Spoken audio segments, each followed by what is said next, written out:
નમસ્કાર, સીએનબીસી બજારની ખાસ રજૂઆત કોમોડિટી રિપોર્ટમાં આપનું સ્વાગત છે અને હું છું ઝરણા અરકંડી. તો આ સપ્તાહે નોન એગ્રી કોમોડિટી પર ખાસ ફોકસ રહ્યું, કેમ કે યુએસમાં સપ્ટેમ્બરમાં વ્યાજ દરમાં કાપની આશા પ્રબળ થતાં મોટાભાગની કોમોડિટી પર અસર જોવા મળી, જેમાં સોના ચાંદીમાં નીચલા સ્તરેથી સારી એવી રિકવરી રહી, પણ ઇન્વેન્ટરી ઘટતા અને ચાઇના તરફથી નબળી માંગને કારણે ક્રૂડની અંદર વોલેટિલિટી જોવા મળી, જ્યારે બેઝ મેટલ્સમાં ફ્લેટ કામકાજ રહેતું જોવા મળ્યું. મેટલ્સ માટે વૈશ્વિક બજારમાં ખાસ કરીને નફા વસૂલીનું દબાણ પણ દેખાયું. હવે આવતા સપ્તાહે પણ ઘણા વૈશ્વિક પરિબળોની અસર કોમોડિટી પર જોવા મળશે. આવામાં કઈ કોમોડિટી પર રોકાણ માટે ફોકસ કરવું જોઈએ અને કોને અવોઇડ કરવું જોઈએ તે અંગે આપણે નિષ્ણાતો સાથે ચર્ચા કરીશું. તો આ ચર્ચામાં આપણી સાથે જોડાયા છે એમિરેટ્સ એનબીડીના ધર્મેશ ભાટિયા, ટ્રેડ બુલ સિક્યોરિટીઝના ભાવિક પટેલ અને વામન હરિપેઠે પાર્ટનર અને સાથે જ વામન હરિપેઠેના પાર્ટનર અને all India gems and jewellery domestic council એટલે કે GJCના પૂર્વ ચેરમેન આશિષ પેઠે. આપ ત્રણેયનું સ્વાગત છે સીએનબીસી બજાર પર કોમોડિટી રિપોર્ટ આ ખાસ શોની. આપણે અહીંયાથી શરૂઆત કરીએ તો ધર્મેશજી, સૌથી પહેલાં આપણે સોનાની અહીંયા આગળથી વાત કરીએ. આ સપ્તાહમાં આપણે જોઈએ તો ડોલર ઇન્ડેક્સ ખાસો નબળો પડતો દેખાયો અને જીઓપોલિટિકલ ટેન્શન્સ પણ એક રીતે બનેલા છે. હજી સુધી અમુક શાંતિ વાટાઘાટોની ચર્ચાઓ થતી દેખાઈ રહી છે, પણ સંપૂર્ણપણે આ હજી જીઓપોલિટિકલ ટેન્શન્સ દૂર થયા નથી. તો સોનામાં આપણે જોઈએ આ સપ્તાહમાં એક સારો રનઅપ દેખાયો, કોમેક્સ ઉપર નવા સ્તર પણ આપણને બનતા દેખાયા, 2500ના સ્તર સપ્તાહભર જળવાય એવા પણ ખાસા પ્રયાસ થતા દેખાયા. જો કે સપ્તાહના છેલ્લે દિવસે આપણને થોડો ઘટાડો આવતો દેખાયો છે. તો સોના ઉપર ખાસ આપ કયા પરિબળોની અસર જોઈ રહ્યા છો અને આગળનો આપનો આઉટલુક સોના ઉપર કઈ રીતનો બની રહ્યો છે? Good morning. જો પ્રેક્ષકોને હું રેકમેન્ડ કરું છું કે તમે અગર જે એપિસોડ્સ જેટલા પણ અઠવાડિયે લાસ્ટ 3-4 મહિનાથી હું કન્ટિન્યુઅસ એ જ કહી રહ્યો હતો કે ગોલ્ડમાં હજી પણ તેજી છે ને ગોલ્ડ કન્ટિન્યુઅસલી માર્કેટમાં ફોર્મ બતાડશે, કેમ કે રેટ્સ જ્યારે કટ થવાનું સ્ટાર્ટ થશે ત્યારે ઇક્વિટી માર્કેટ ને commodity market specially on the gold એમાં જ નિવેશ થશે. ને તમે હવે જોશો કે equity market life time high પર ટ્રેડ થાય છે ને ગોલ્ડ પણ લાઈફ ટાઈમ હાઈ પર થાય છે. એમાં કઈ મોટી રોકેટ સાયન્સ નથી, સિમ્પલ ટ્રેડ છે. હું રેકમેન્ડ કરું છું કે તમે એમ પ્લેન વેનીલા અગર ટ્રેડ કરો તો સારો બેનિફિશિયલ ટ્રેડ રહેશે. બીજી અગર તમે વાત જોશો કે સપોર્ટ માર્કેટમાં જે સપોર્ટ આવે છે ગોલ્ડ ને સિલ્વરમાં, તમે કન્ટિન્યુઅસલી યર ઓન યર તમે જોશો કે કન્ટિન્યુઅસલી માર્કેટમાં એક સારું એવી તેજીનો માહોલ બનવાનો છે. રેટ્સ ડેફિનેટલી ઓછા થવાના છે. એક્સપેક્ટેશન છે કે ઓલમોસ્ટ 50 બેસિસ પોઈન્ટથી 100 બેસિસ પોઈન્ટ ઓછા થશે. તો જ્યારે રેટ ઓછા થશે ત્યારે તમે જોશો કે કમોડિટી માર્કેટમાં સ્પેશિયલી ગોલ્ડમાં એક લાંબી તેજી જોઈ શકશો. ઇવન બોન્ડ માર્કેટે સારું એવી તેજી પકડી લીધું છે. તો હું રેકમેન્ડ કરીશ કે આવરા સમાનામાં લાઈક શોર્ટ ટુ મીડિયમ ટર્મમાં સ્પેશિયલી દિવાળી સુધી માર્કેટમાં તેજી યથાવત રહેવાની છે. એ 2550 થી 2600ના સ્તર પણ તમારે ઓક્ટોબર-નવેમ્બર સુધી જોઈ શકશો તમે. ને માર્કેટ સ્થિરતા બનાવશે, એ ઇમ્પોર્ટન્ટ છે. અગર માર્કેટ સ્થિર થઈ ગઈ તો એક બેઝ બનાવીને ઉપર જશે. તો હું નિવેશકોને રેકમેન્ડ કરીશ કે તે તમારો પોર્ટફોલિયોમાં 5-10% વધારીને તમે કમોડિટી માર્કેટ સ્પેશિયલી ગોલ્ડ ને સિલ્વરમાં તમે નિવેશ કરો. ડોમેસ્ટિક માર્કેટની વાત કરો તો હું એક્સપેક્ટ કરું છું કે રૂપિયો અહીંયાથી હજી નબળો થઈ શકશે ને 85-87ના લેવલ્સ વધારી શકશે. એમાંથી ડબલ ઇમ્પેક્ટ થઈને ડોમેસ્ટિક માર્કેટમાં તમે જોશો ગોલ્ડ 75,000થી લઈને 77,000ના લેવલ્સ પણ તમારે બતાડી શકશે, જ્યાં માર્કેટ સ્ટેબલ થઈ જશે. હું રેકમેન્ડ કરીશ આ વર્ષે ગોલ્ડનો વર્ષ છે ને ડેફિનેટલી બાઇંગ ઓન ડિપ્સની સ્ટ્રેટેજી મારી સોનામાં રહેશે. ઓકે, તો બાઇંગ ઓન ડિપ્સની સ્ટ્રેટેજી અહીંયા આગળથી તમારે સોનામાં રાખવાની છે. ધર્મેશજી આપણને એક સરસ રીતે સમજાવ્યું છે કે 5-10% એલોકેશન તમે સોના ચાંદીની અંદર અહીંયા આગળથી વધારીને ચાલી શકો છો.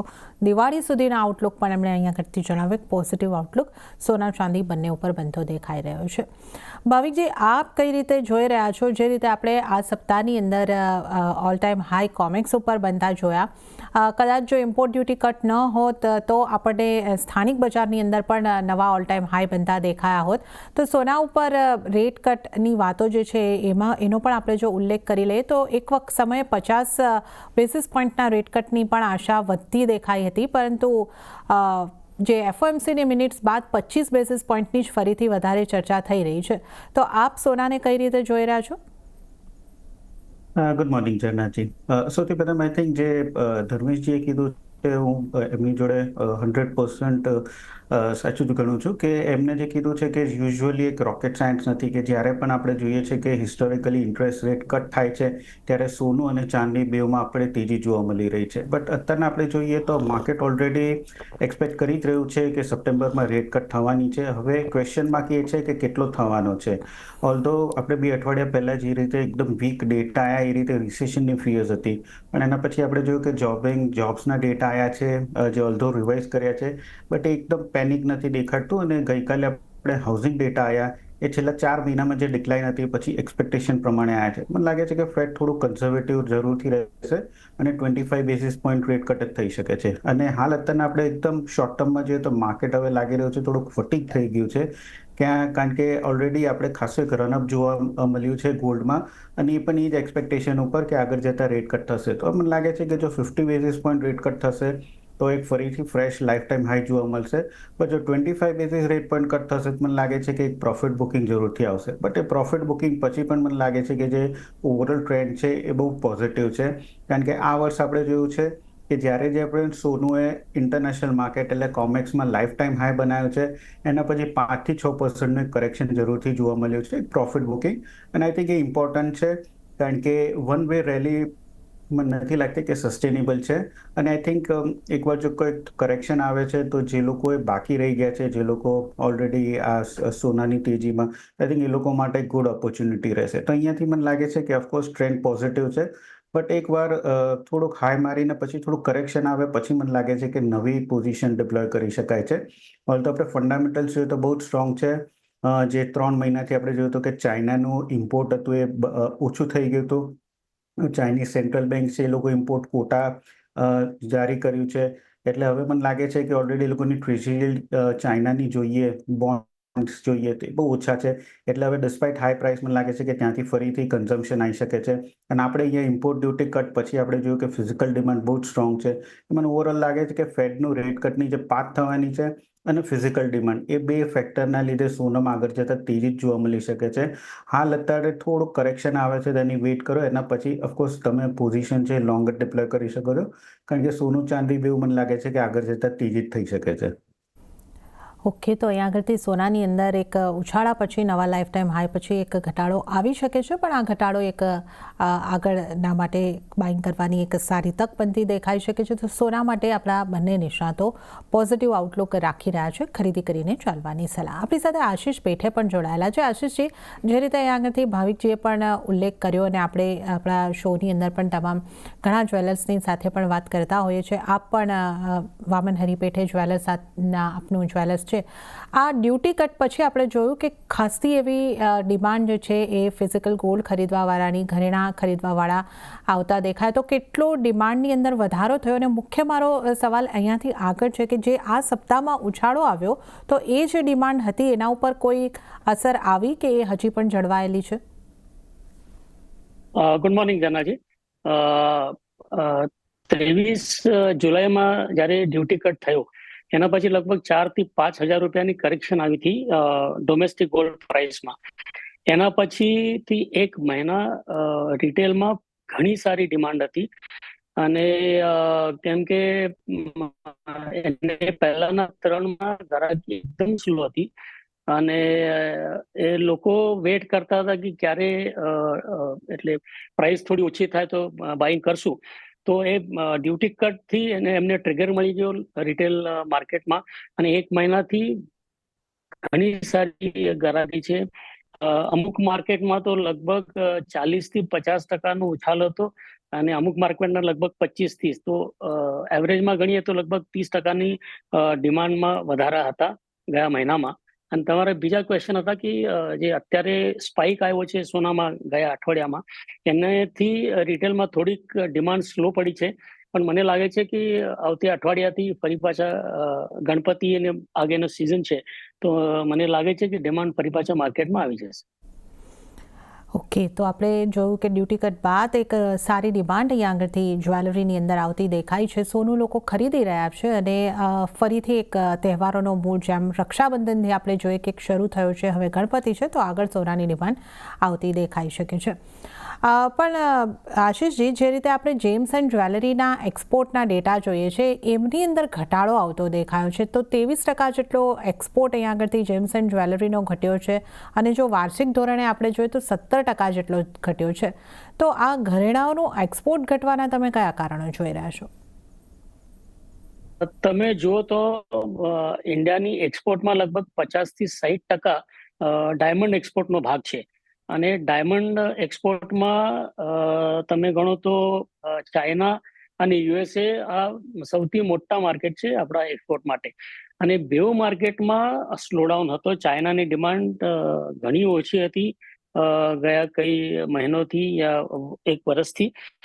અને યુએસમાં પણ ડાયમંડની ડિમાન્ડ ઓછી હતી. આ બેઉ હિસાબે એક્સપોર્ટ ઓછી છે. મને લાગે છે હજી 4-6 મહિના સુધી ડિમાન્ડમાં તકલીફ રહેશે એક્સપોર્ટમાં.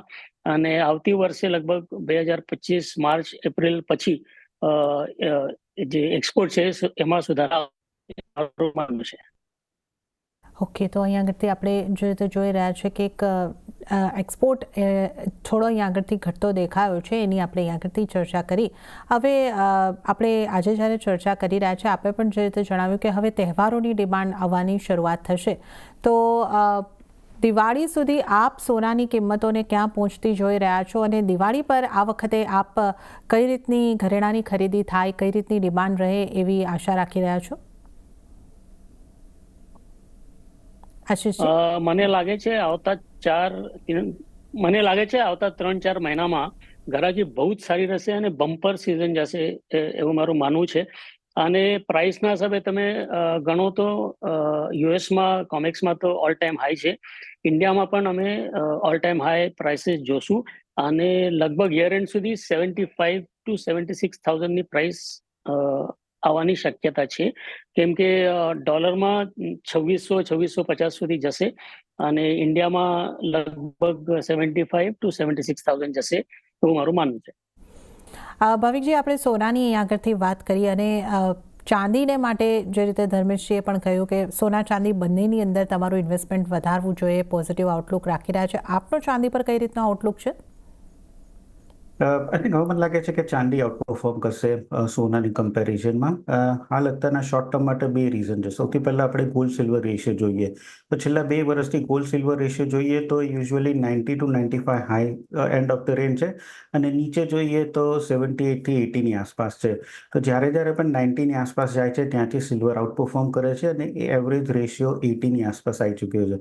હાલ અત્યારના પણ આપણે જોઈએ તો 90 થી ફરી થઈને અત્યારના 86-85 ની આસપાસ છે. મને લાગે છે કે આ રેશિયો ફરીથી 80 થશે. દેટ મીન્સ કે ચાંદી આગળ જતા આઉટપરફોર્મ કરશે. અને બીજું આપણે ફંડામેન્ટલ્સ જોઈએ તો હિસ્ટોરિકલી ચાંદી જ્યારે આઉટપરફોર્મ કર્યું છે એ સિનારીઓમાં છે કે જ્યારે ઓવરઓલ ઇકોનોમી છે રિસેશનથી નીકળીને બહાર એક્સપાન્શનમાં જાય છે. હાલ અત્યારે આપણે જોઈએ કે યુએસના જે ગઈકાલના ઇન્ડસ્ટ્રીયલ મેન્યુફેક્ચરિંગ ડેટા આવ્યા છે એ પણ વીક આવ્યા છે. ઓલ ધ સર્વિસ PMI સારા આવ્યા છે. ચાઇના તરફથી આપણે વીક છે.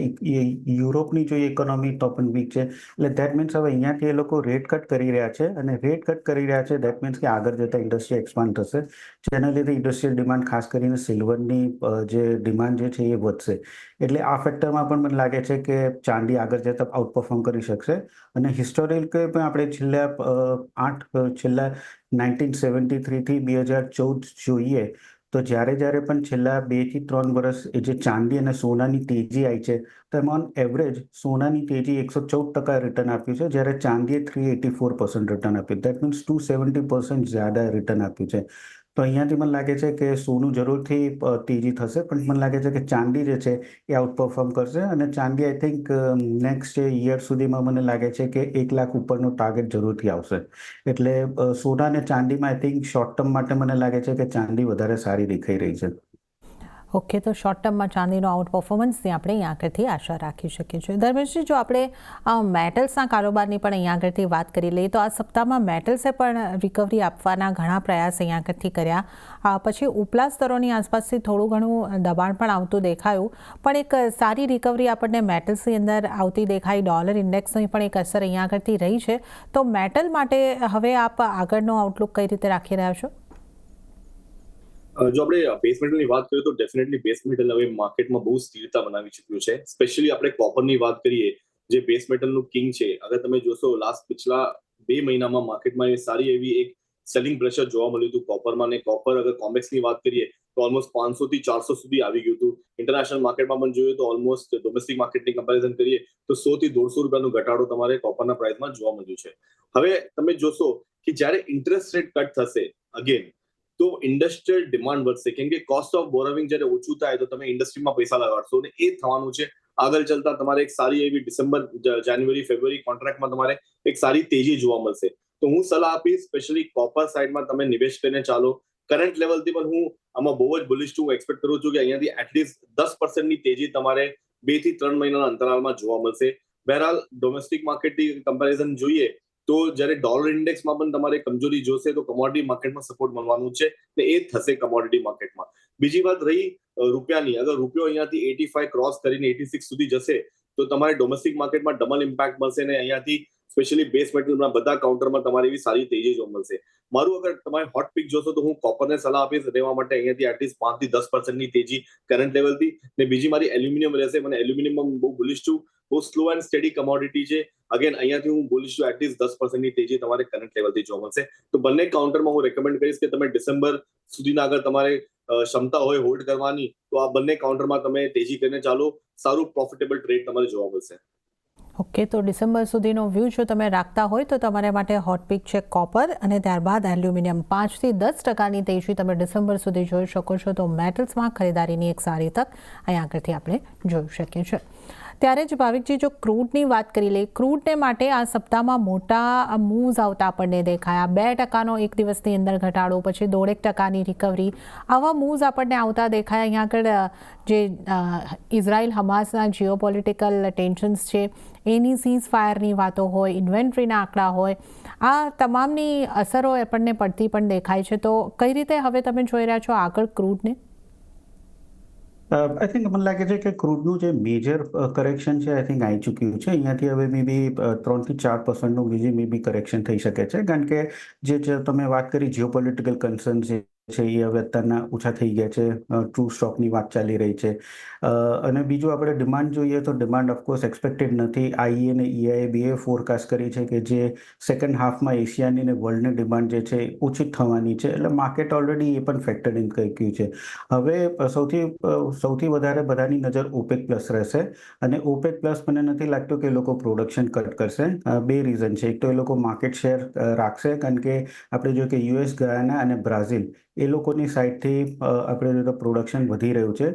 સેકન્ડ, ઓપેક આઈ થિંક જ્યાં સુધી $60 નીચે બ્રેન્ટ જતું નથી, સસ્ટેન નથી થતું, ત્યાં સુધી મને નથી લાગતું કે એ લોકો પણ અંદર પ્રોડક્શન કટ કરે, કારણ કે 60 થી 80 એ લોકોનો એક ઝોન છે, કમ્ફર્ટેબલ ઝોન છે, કે ત્યાં સુધી પ્રાઇસ હોય એ લોકોને કોઈ ઇસ્યુ નથી આવતો.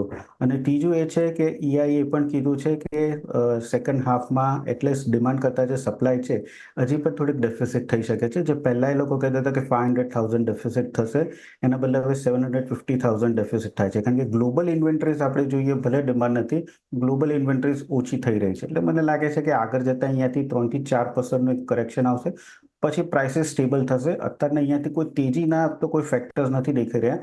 મને લાગે છે કે ઓવરઓલ જે કરેક્શન છે ઓલરેડી આવી ચૂક્યું છે. આઈ થિંક MCXમાં 6,000 થી 5,800નું એક સારું બેઝ છે. આઈ થિંક ત્યાં સુધી આવે છે તો એકવાર લોંગ પોઝિશન કરી શકાય છે સ્મોલ ક્વોન્ટિટીમાં, ઉપર 63,000-6400નું. બટ આ એક વી શેપ રેલી નહીં હોય, આઈ થિંક એક ગ્રેજ્યુઅલ રેલી હશે. તો અહીંયાથી હજી પણ 6,000 થી 5,800 સુધીનું એક બેઝ બનવાનો, એક કરેક્શન માટેનો થોડોક વેઇટ કરે, અને પછી થોડો લોંગ પોઝિશન ડિપ્લોય કરી શકે છે. ઓકે, તો અત્યારે અહીં આગળથી એક કરેક્શન, અને ત્યારબાદ આપણને ધીરે ધીરે ગ્રેજ્યુઅલ એક રેલી આપણને દેખાઈ શકે છે. ધર્મેશજી, આપ કઈ રીતે જોઈ રહ્યા છો? નિયર ટર્મમાં આપ પણ ક્રૂડમાં કોઈ ઘટાડો એક્સપેક્ટ કરી રહ્યા છો, અને ક્રૂડમાં કઈ રીતની રણનીતિ રાખવાની આપ સલાહ આપશો? જો જનાબેન, અગર તમે કાચા તેલની વાત કરો તો ઇનફેક્ટ આ શો પર હું લાસ્ટ 3-4 મહિનાથી એ જ કહ્યું હતું કે આગળના બધા મહિના બેકવર્ડેશનમાં ચાલે છે. એનું મતલબ છે કે કરંટ મંથમાં તેજી હશે, પણ આગળના મહિનામાં મંદી હશે. ને એ થયું કે માર્કેટ જ્યાં $80 ચાલતું હતું, આજે ઓલમોસ્ટ $70 નીચે આવી ગયું છે પ્રાઇસ. તમે આગળના મહિના ઇનફેક્ટ 2025ના પણ તમે અગર કોન્ટ્રાક્ટ જોશો તો $65-64 પર આવી ગયું છે. એટલે એટલી મંદી માર્કેટમાં આવી ગઈ છે, સપ્લાય એબન્ડન્ટ છે. જ્યારે આપણે વાત થઈ હતી ત્યારે મેં કહ્યું હતું કે આર્ટિફિશિયલી ડ્રિવન છે, સપ્લાયને રોકીને માર્કેટને સસ્ટેન કરે છે. બટ બહેરહાલ નવેમ્બરમાં ઇલેક્શન છે અને યુએસ ઇલેક્શન ડેફિનેટલી નહીં ઈચ્છશે કે તેજી વધે. અગર તેજી વધશે તો ઇન્ફ્લેશન વધશે ને ઇન્ટરેસ્ટ રેટ એ લોકો કાપી નહીં શકશે. તો એ જ માર્કેટમાં એક ટર્ન અરાઉન્ડ થેમ થયું છે કે પ્રેશરથી પ્રાઇસ નીચે આવી ગયું છે.